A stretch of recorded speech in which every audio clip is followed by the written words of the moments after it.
So what are the United States, Iran, and basically the West up to again? Ladies and gentlemen, we can basically say here that the war with Iran is lost. Because when the Americans started this war, they didn't really have clear objectives. And their goal, like destroying the nuclear program and so on, well, let's say that was some kind of goal, but it was a pretty lousy goal because they didn't need to use such massive force and cause such a huge crisis just to destroy Iran's nuclear program. So in this regard, this war was doomed from the start because it didn't have properly set goals. There wasn't proper preparation for it. It was a rushed action that couldn't end well, and Iran responded to it from a strategic standpoint as well as it possibly could.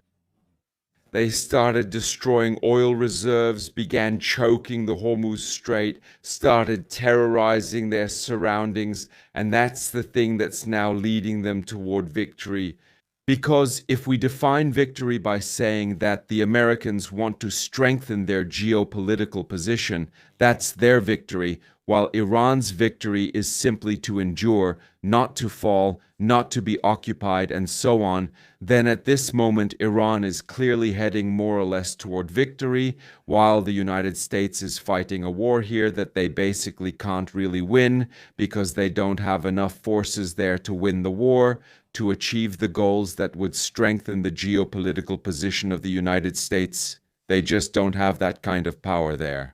They don't have the will to wage war. They don't have the political support to do it. They aren't prepared to do it. So the Americans don't have enough strength to achieve greater geopolitical control or a better geopolitical position in the region, while Iran has enough strength to achieve its goals, that is, to keep the regime in power, to keep the country more or less intact, to suppress various uprisings, to drive oil prices sky high, and to make the West start bleeding and put pressure on America to end the war.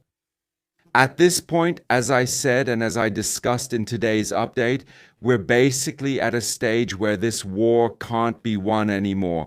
And the only feasible solution, the only reasonable solution, is to end the war and prepare for it to happen again in a few years, when the world is a bit different, when geopolitics have changed a bit, and when Iran, in some way, won't have the ability to make that strategic move it was able to make now. That is, the strategic move to drive oil prices to the maximum and use them as a weapon. Let's talk now about what would have to happen for us to really take Iran down effectively.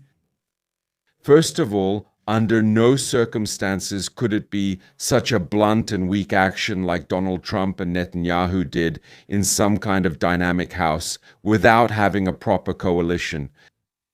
In order to take down Iran, which let's say is some kind of threat, maybe of a nuclear, chemical, or biological weapons nature, or maybe just a geopolitical target in our Western imperialism, but to take down Iran, you need a coalition of countries that are ready to fully engage in the conflict. You need Turkey to do more than just shoot down the missiles coming at them. You need Saudi Arabia to do more as well. You need to have Iraq on your side. You need Azerbaijan to be okay with it. You need Europe to be okay with it, to be ready for this whole operation. You need to have people on the ground. You need loads and loads and loads of soldiers. You need political support at home. You need the will to do it. You simply need to be prepared for war. And in that sense, for example, even cutting off oil won't have such a huge impact on you.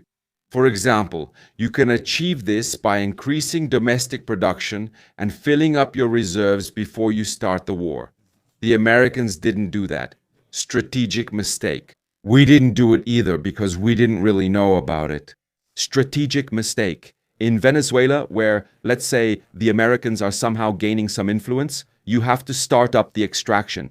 But it's not enough to just plant a flag and say, one day we'll extract resources there. You really have to start extracting those resources. You have to start transporting that oil to the United States. You have to start transporting that oil to Europe. You simply have to secure oil supplies for example, from Venezuela, or by building some pipelines through Saudi Arabia so that Iran can't influence it.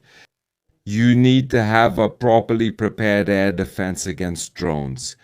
Not this bullshit that the Americans are doing now, shooting down drones with Patriots. You simply need to intercept drones. You have to have a sophisticated air defense that is supplied and ready. To be able to wage a successful war against Iran, you also need to have lower dependence on fossil fuels, especially in Europe, which practically doesn't have its own fossil resources. The United States simply has fracking. They have the ability to extract gas. They have the ability to extract oil. Europe doesn't have any proper sources of fossil fuels. So instead of supporting the fossil fuel lobby in Europe, which would make Europe dependent on Saudi Arabia and ultimately on Russia, who are also our geopolitical opponents, instead of supporting Europe's defenselessness, its dependence on raw materials, and its fossil fuel stupidity through Benon and all sorts of Turks, motorists, and similar rabble, you need to support a Europe that is more independent, that is able in some way, in some way to replace oil, for example, with electricity. Yeah, of course, oil can't be completely replaced. You need it for plastics, you need it in medicine, you need it in all sorts of places. But it would be nice if in Europe all the infrastructure, freight transport, personal transport, public transport, and so on, didn't depend entirely on it. And if we weren't promoting it here like complete idiots, especially when we don't have our own oil reserves and supposedly want to be some kind of Atlantic allies, when America wants a strong partner to stand with against Iran. Yeah, like America wanting to turn Europe into America number two when Europe doesn't have America's resources. That's just a dumb America. If America wants Europe as a strong partner, Europe has to be resource independent or at least as independent as possible. In some places where you want to blow things up, yeah, now of course you can argue, oh sure, electromobility, battery storage, and what about lithium? What about China? Great, renewable sources will support China. Sure, lithium will support China. Sure, that's bad. But dude, if you want to mess up Iran and you want to mess up the oil region, then you can't be dependent on oil. You have to aim it so that you're not dependent on supplies from the place you want to mess up. And if you want to mess up Iran, which has the power to block the Hormuz Strait, then you have to be ready for the fact that there won't be oil or that there will be very little of it. You have to have your reserves full. You have to have an economy that's as little dependent on oil as possible. And you have to have all of this prepared. At this moment, we were absolutely not prepared for this war. Economically, technologically, we didn't have political support. Simply put, the Americans started doing things with the Jews like total idiots, absolutely unprepared, just out of some idiotic paranoia that Iran would have nuclear weapons. Okay, they could have just bombed the nuclear program again. They didn't have to start a full-scale war, which they're launching right now, and which was supposed to prevent what's happening right now, and which will lead to the fact that because the Jews weren't prepared, there were no preparations, no coalitions, no prepared soldiers, no stockpiles of ammunition. All of this now, or all of this will now lead to the fact that we're just going to lose this damn war. Will lose because it's impossible to win. You can't achieve those goals when the preparation for this war was totally screwed up in every way. So that's it. That's my point of view. I mean, if someone still thinks after this war that Europe can rely on fossil resources, that the United States is led by competent people, that Israel doesn't have too much influence over Donald Trump's government in the United States, and that America isn't completely messed up when it promotes its own raw materials in Europe, which has different resource conditions, then I'm really sorry, but your cognitive abilities are at the level of Donald Trump, and by the logic of things, you'll have to lose any future war or geopolitical conflict again. So that's it. Have a great day, ladies and gentlemen, and get ready for those wars properly. Thank you very much. Oh, and by the way, this isn't about soldiers, generals, or all those planners being idiots. Absolutely not. I believe and I'm convinced that generals, military planners, and security analysts are in America, in Israel. And in Europe, they're top experts in their fields.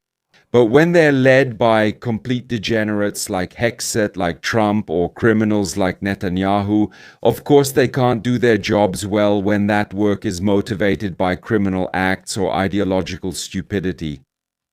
So of course not. So that's it. Support this content. Write your opinion in the comments, and I'll see you next time. Bye.